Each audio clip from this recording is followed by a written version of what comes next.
बहुत सारे लोग मंदिर में दर्शन करने जाते हैं तो कहते हैं एक बात है, सजावट अच्छी।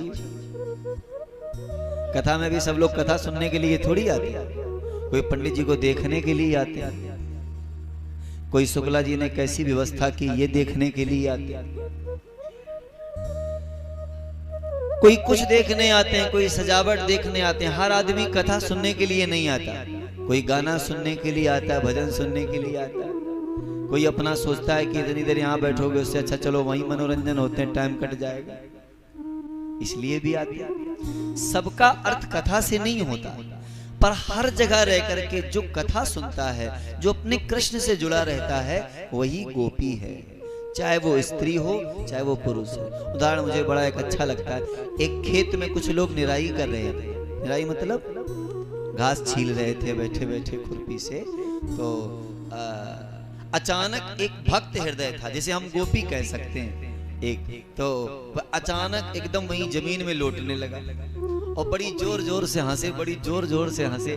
तो और जो लोग लगे थे वो कहने लगे क्या हो गया, पागल हो गया क्या, ऐसा क्या मिल गया, इतना खुश क्यों हो रहे हो? तो उसने कहा आज हमने एक ऐसा दृश्य देख लिया जिससे मेरी हंसी नहीं रुक रही। बोले क्या दृश्य देख लिया? बोले आहा, गोकुल में आज सवेरे सवेरे नन्हे से कृष्ण ने सोचा आज इस गोपी के घर में मक्खन चुराऊंगा। अब कृष्ण से चतुर कौन हो सकता है? पर गोपी भी कम चतुर नहीं है। कृष्ण ने क्या किया? बोले जब मक्खन चुराने के लिए उसके घर में प्रवेश किए तो चुपचाप चारों तरफ देखा कि कोई देख तो नहीं रहा, कोई इधर देखे कि कोई नहीं देख रहा। लेकिन समस्या यह है कि अगर कोई इधर उधर भी होगा और जैसी पांव रखेंगे तो पांव में पैजनियां बंधी है, तो पैजनियां जैसी छन्न से बोलेगी, हो सकता गोपी सुन ले तो वो पकड़ ले आकर के। तो आप इतनी चतुराई से इतने हल्के हल्के पांव रख रहे हैं कि वह गोपी सुन न पाए, पैजनियां बजती हुई ना उसे सुनाई दे। बड़ी मधुरता, बड़ी चतुरता से धीरे धीरे धीरे धीरे पांव रख रहे हैं। और जैसे ही मक्खन की मटकी तक पहुंचने वाले थे कि चतुरता सब बिखर गई।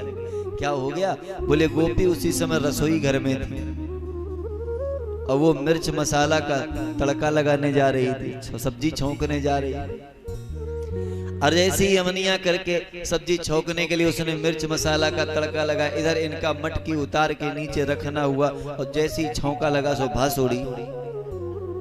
और जैसे ही भस उड़ी तो बेचारे खूब चतुराई से अपने हाथ से नाक और मुंह को दबा लिए कि छींक ना आए ना आए। लेकिन जैसे ही भस लगी तो रोक नहीं पाए और छींक आ गई। और जैसे ही छींक आ गई तो एकदम गोपी के कान में आवाज पहुंची, हमें लगता कोई घर में घुस आया, पकड़ो पकड़ो पकड़ो पकड़ो पकड़ो। और तब तक आप मटकी रखे भाग गए।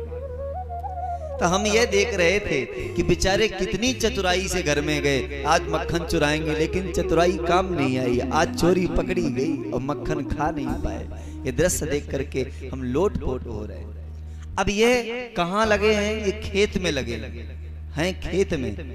पर ये कहाँ है? ये खेत में होते हुए भी गोकुल में अपने कृष्ण के पास, क्योंकि दर्शन में तो कृष्ण ही है, मन में तो कृष्ण ही है।